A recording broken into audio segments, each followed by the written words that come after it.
SC reservation బిల్లులు శాసనసభలోని ఆమోదించడంపై కరీంనగర్ జిల్లా తిమ్మాపూర్ మండలం మన్నేపల్లి గ్రామంలోని కాంగ్రెస్ శ్రేణులు హర్షం వ్యక్తం చేశాయి.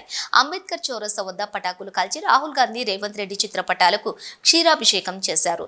ఈ సందర్భంగా కాంగ్రెస్ శ్రేణులు మాట్లాడుతూ కాంగ్రెస్ పార్టీ చారిత్రాత్మక నిర్ణయం తీసుకుందన్నారు. ఈ బిల్లుకు అన్ని పార్టీలు మద్దతు ఇవ్వడం సంతోషకరమన్నారు. ఎస్సీ వర్గీకరణపై సుప్రీంకోర్టు తీర్పు వెలువడిన గంటన్నరలోపే సీఎం రేవంత్ రెడ్డి అసెంబ్లీలో ప్రకటన చేసి చిత్తశుద్ధి నిరూపించుకున్నారన్నారు. అనంతరం అంబేద్కర్ విగ్రహానికి పూలమాలలు వేసి నినాదాలు చేశారు. ఈ కార్యక్రమంలోని దళిత సంఘం అధ్యక్షులు పరునంద మల్లేశం, ఎస్ఎస్ఎల్ కిషన్, బ్లాక్ కాంగ్రెస్ అధ్యక్షులు ఎస్ఎల్ గౌడ్, కాంగ్రెస్ పార్టీ మండల ఉపాధ్యక్షులు పొట్ట శ్రీనివాస్, మనలో అధికారి ప్రతినిధి తలపెల్లి కిరణ్ గౌడ్, యూత్ అధ్యక్షులు గోదారి చరణ్ కుమార్, పరునంది రాజయ్య, ఉప్పులేటి తిరుపతి, బోయిని ఎల్లయ్య, ఉప్పులేటి రవీందర్, జయజైల సంపత్ తదితరులు ఉన్నారు. ముఖ్యమంత్రి రేవంత్ రెడ్డి గారికి పాలాభిషేకం, మా కాంపల్లి సత్యనారాయణ గారికి, మళ్ళీ మంత్రి పున్న ప్రభాకర్ అన్న గారికి, మళ్ళీ మాదిగ సంఘం మాదిగ గారికి పాలాభిషేకం చేయడం జరిగింది. మా 30 ఏళ్ళ పోరాటం సహకరించి నెరవేరింది. అందుకు సంతోషం.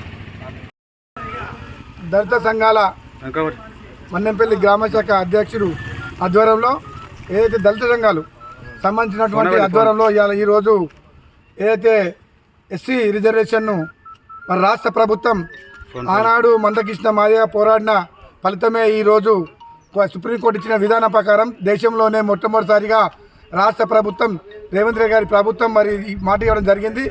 ఆ మాట కట్టుబడి నిన్న అసెంబ్లీలో బిల్లులో పెట్టడం జరిగింది. అఖిల పక్షాలు అందరూ కలిసి ఏదైతే ఈ మాదిగ రిజర్వేషన్కు సంబంధించినటువంటి రిజర్వేషన్ను ఏకగ్రీవంగా నిన్న ఆమోదించడం జరిగింది. మరి దానిలో భాగంగా ఈరోజు మన్నెంపల్లి గ్రామంలో మరి ఏదైతే మందకృష్ణ గారి నాయకత్వంలో మరి దళిత సంఘాల ఆధ్వర్యంలో ఈరోజు ఈ యొక్క కార్యక్రమం చేయడం జరిగింది. కనుక మరి డాక్టర్ బిఆర్ అంబేద్కర్ ఆశయం మీదకు ఇలా వాళ్ళ ఫలితాలు ఏదైతే ఎస్సీ వర్గీకరణ ఉందో దాన్ని ఇంప్లిమెంట్ చేయడం గౌరవకారణం. మరి ప్రభుత్వానికి మరి కృతజ్ఞత తెలియవలసిన అవసరం ఉంది. దళిత సంఘాల నుంచి వారసుగా ఒక ముచ్చట చెప్తే తీసుకోవాలి అంతే.